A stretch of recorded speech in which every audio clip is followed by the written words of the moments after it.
Mid-State got some much needed rain, but Lancaster maybe got a little too fast. Yeah, more than you want all in one shot. Now again, we need the rain across the region, but it's those slow-moving downpours, an inch, 2 inches in an hour. It causes some issues, especially in those low-lying areas. A lot of the video you can see kind of bowl-shaped collecting that rain. And again, it's something we have to deal with here across this area. When we get the downpours, when we get a humid day like today, and it all just kind of lets loose, now it's much quieter. And again, if we can only get just, the short little batches of rain, a ½ inch here, 3/4 of an inch there, but that's not the case. And instead, you can see all the different areas highlighted on Doppler radar estimates. So it kind of followed 30 for a bit in the Turnpike, and then it really was kind of scattered from the Cumberland Valley into Lancaster and York. In between, Harrisburg area didn't get a whole lot of rainfall, some places upwards of a ½ inch, but then you go down the river toward York and Lancaster, in some places over 3 inches of rain, and a lot of storm reports in terms of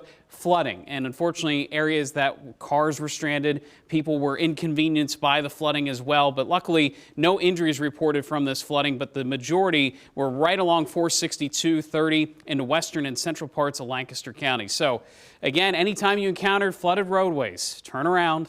Don't drown. We say it over and over again, but again, once again tonight we had cars stranded in some higher water. High temperatures today, 86 degrees. It felt much hotter than that at the peak of all that heat because of the humidity, and now that humidity is still with us, and that's why temperatures are still in the low to mid 70s. We're not going to see a big drop off. Again, I mentioned this a couple days ago.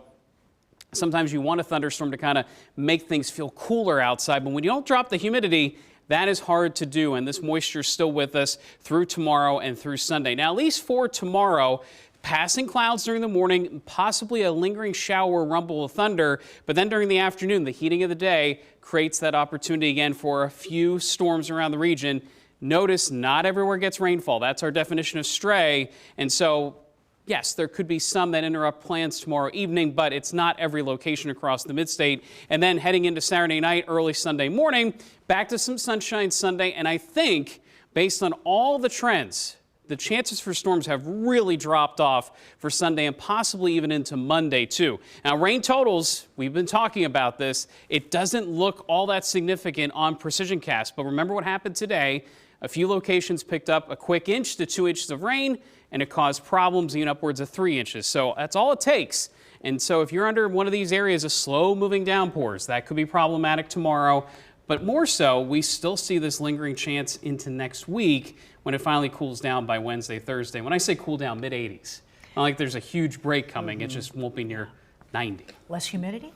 Maybe by Friday. Okay. We'll keep checking on that. It doesn't seem to want to drop too quickly. Yes.